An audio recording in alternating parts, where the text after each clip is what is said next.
You ask Tiger to solve. This deals with linear equations with one unknown. The final result is x equals 2. Let's solve it step by step. Simplify the expression.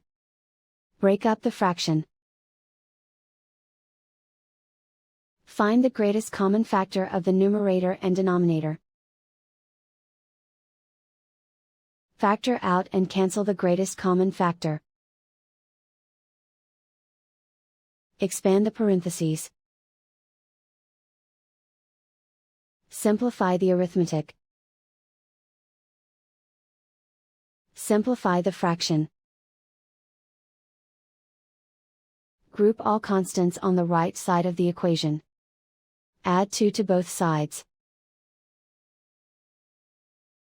Simplify the arithmetic.